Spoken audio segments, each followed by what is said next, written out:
Hello दोस्तों, मेरा नाम है संग्राम और आज है 29 जून 2026। तो चलिए दोस्तों देखते हैं क्या हाल है हमारे पोर्टफोलियो का। तो चलिए दोस्तों देखते हैं क्या हाल है हमारे पोर्टफोलियो का। सबसे पहले दोस्तों देख लेते हैं हमारा जीरोधा का ट्रेडिंग अकाउंट क्या कहता है।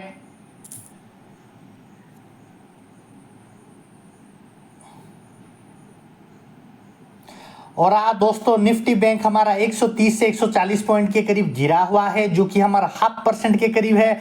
निफ्टी 50 हमारा 3 से 4 पॉइंट के करीब बढ़ा हुआ है, जो कि फ्लैट है दोस्तों। इंडिविजुअल स्टॉक्स की अगर बात करें तो एलटी फूड्स हमारा 1% के करीब गिरा हुआ है। पीरामल फाइनेंस हमारा 1% के करीब गिरा हुआ है। यूपीएल हमारा फ्लैट है। टाटा स्टील हमारा 0.5% के करीब बढ़ा हुआ है।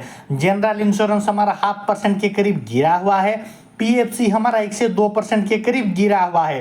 Tata motor commercial vehicle flat है दोस्तों। Tata motor passenger vehicle flat है। वेदांत हमारा फ्लैट है दोस्तों। वेदांत का स्टील हमारा 4 to 5% के करीब बढ़ा हुआ है। वेदांत पावर हमारा 2 to 3% के करीब गिरा हुआ है। वेदांत एल्यूमिनियम हमारा 3 to 4% के करीब गिरा हुआ है। वेदांत ऑयल एंड गैस हमारा 2 to 3% के करीब गिरा हुआ है दोस्तों। तो चलिए दोस्तों देख लेते हैं क्या प्रॉफिट बुकिंग करने जैसा कुछ है हमारे पास। तो जैसे कि आप सबको पता ही होगा दोस्तों, ये मेरा स्विंग ट्रेड का पोर्टफोलियो है, जो कि 3 to 4% के करीब गिरा हुआ है। 7 to 8,000 के करीब ये गिरा हुआ है दोस्तों। इंडिविजुअल स्टॉक्स की अगर बात करें तो LIC हाउसिंग फाइनेंस हमारा 1 to 2% के करीब गिरा हुआ है, जो 700 to 800 के करीब है। पीएफसी हमारा 4 to 5% के करीब गिरा हुआ है, जो कि 7 to 8,000 के करीब है। रेक लिमिटेड हमारा 1 to 2% के करीब बढ़ा हुआ है, जो 600 to 700 के करीब है दोस्तों। हाल फिलहाल के लिए प्रॉफिट बुकिंग करने जैसा कुछ नहीं है दोस्तों। अगले कुछ दिनों में जब निफ्टी अच्छा खासा अपसाइड का मोमेंटम दे देगा, तब जाकर हमें इसमें कोई अच्छा खासा बड़ा मुनाफा बुक करने को मिल सकता है दोस्तों। हाल फिलहाल के लिए इसको एज इट इज छोड़ देते हैं और आगे बढ़ते हैं दोस्तों। हमारा अगला वाला पोर्टफोलियो क्या कहता है।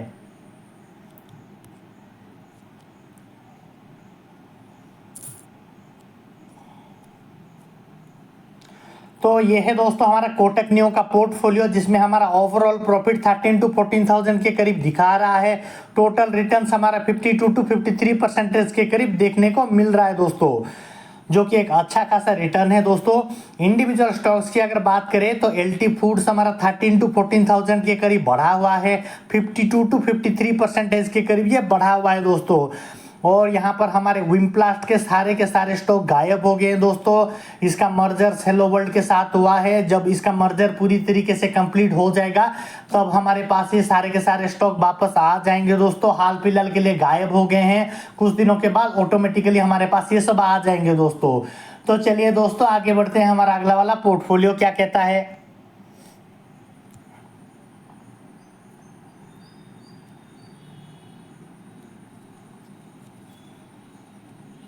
अगर आप लोगों को भी स्टॉक मार्केट के रिगार्डिंग कोई क्वेरी या फिर जानकारी की जरूरत पड़े तो मुझे कमेंट में जरूर बताइए दोस्तों, ताकि मैं आप सबकी कोई मदद कर सकूं। तो ये है दोस्तों हमारा क्रिप्टो करेंसीज का पोर्टफोलियो, जो कि 54 to 55% के करीब ये गिरा हुआ है।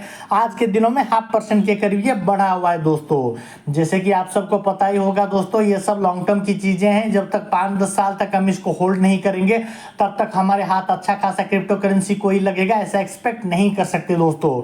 तो चलिए दोस्तों आगे बढ़ते हैं। हमारा अगला वाला पोर्टफोलियो क्या कहता है।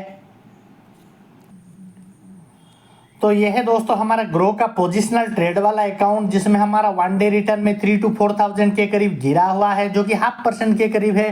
टोटल रिटर्न में 20 to 21,000 के करीब ये गिरा हुआ है, जो कि 3% के करीब है। इंडिविजुअल स्टॉक्स की अगर बात करें तो रेक लिमिटेड हमारा 18 to 19,000 के करीब गिरा हुआ है, 3 to 4% के करीब। पीएफसी हमारा 1,000 to 2,000 के करीब गिरा हुआ है, जो कि हमारा 1,001% के करीब है। तो हाल फिलहाल के लिए इसमें कोई अच्छा खासा बड़ा मुनाफा देखने को नहीं मिल रहा है दोस्तों। अभी जो मार्केट का सिनेरियो थोड़ा बेरिश चल रहा है, इसी वजह से ये रेड का पोर्टफोलियो देखने को मिल रहा है दोस्तों। अगले कुछ दिनों में जब निफ्टी अच्छा खासा अपसाइड का मोमेंटम दे देगा, तब जाकर हमें इसमें कुछ बड़ा मुनाफा देखने को मिल सकता है दोस्तों। तो चलिए दोस्तों देख लेते हैं हमारा म्यूचुअल फंड्स का क्या हाल है। म्यूचुअल फंड्स की अगर बात करें तो 1 डे रिटर्न में 1 to 2000 के करीब ये गिरा हुआ है, जो कि हमारा फ्लैट है दोस्तों। टोटल रिटर्न में 78 to 79,000 के करीब ये बढ़ा हुआ है, 5 to 6% के करीब बढ़ा हुआ है दोस्तों। हमारे ये प्रॉफिट देखने को मिल रहा है दोस्तों। इसका XIRR पॉजिटिव में आ गया है दोस्तों, 4.34% का पॉजिटिव XIRR हमें देखने को मिल रहा है दोस्तों। हाल फिलहाल के लिए हमें इसमें कोई चेंजेस करने की जरूरत नहीं है दोस्तों। हमारे म्यूचुअल फंड सारे अच्छा खासा परफॉर्म कर रहे हैं, डरने की कोई बात नहीं है दोस्तों। तो चलिए दोस्तों, इसको एज इट इज छोड़ देते हैं और आगे बढ़ते हैं। हमारा अगला वाला पोर्टफोलियो क्या कहता है, तो यह है दोस्तों हमारा एंजल वन का इन्वेस्टिंग अकाउंट, जिसमें हमारा ओवरऑल 45 to 46,000 के करीब ये बढ़ा हुआ है दोस्तों। 22 to 23% के करीब ये प्रॉफिट 22 to 23% के करीब ये प्रॉफिट देखने को मिल रहा है दोस्तों। और यहाँ पर दोस्तों हमारा म्यूचुअल फंड्स की बात करें तो 7 to 8% के करीब हमारा म्यूचुअल फंड बढ़ा हुआ है, जिसका XIRR 4.11% का पॉजिटिव XIRR देखने को मिल रहा है दोस्तों। इक्विटीज की बात करते हैं दोस्तों। इक्विटी में हमारा 44 to 45,000 के करीब ये बढ़ा हुआ है, 22 to 20 के करीब प्रॉफिट देखने को मिल रहा है दोस्तों। एनालाइज की बात करते हैं, मिड कैप हमारा 45 to 46% के करीब बढ़ा हुआ है, लार्ज कैप हमारा 4 to 5% के करीब बढ़ा हुआ है, स्मॉल कैप हमारा 112 से 113% के करीब प्रॉफिट देखने को मिल रहा है दोस्तों। सेक्टर वाइज देख लेते हैं। फाइनेंस और हाउसिंग हमारा 131 से 132% के करीब बढ़ा हुआ है। ऑटोमोबाइल और ट्रक 73 to 74% के करीब प्रॉफिट देखने को मिल रहा है। ऑटोमोबाइल और पैसेंजर कार 35 to 36% के करीब लॉसेस देखने को मिल रहा है। स्टील और आयरन 19 to 20% के करीब प्रॉफिट देखने को मिल रहा है। पेस्टिसाइड और एग्रोकेमिकल 9 to 10% के करीब प्रॉफिट देखने को मिल रहा है। अदर्स हमारा 9 to 10% के करीब प्रॉफिट देखने को मिल रहा है, जिसमें हमारा फाइनेंस और NBFC 1 to 2% के करीब लॉसेस देखने को मिल रहा है। एल्यूमिना प्रोडक्ट्स हमारा 1032 से 1033% के करीब गेन देखने को मिल रहा है। मेटल और नॉन फ्यूरोस हमारा 1 to 2% के करीब लॉसेस में देखने को मिल रहा है। पावर जनरेशन हमारा 35 to 36% के करीब लॉसेस में देखने को मिल रहा है। मेटल और फ्यूरोस हमारा 9 to 10% के करीब लॉसेस में देखने को मिल रहा है।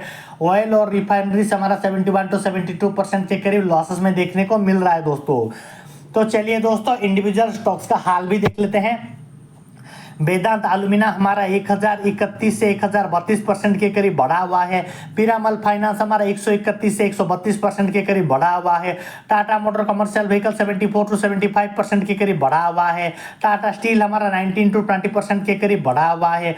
UPL हमारा 9 to 10% के करीब बढ़ा हुआ है। PFC हमारा 3 to 4% के करीब बढ़ा हुआ है।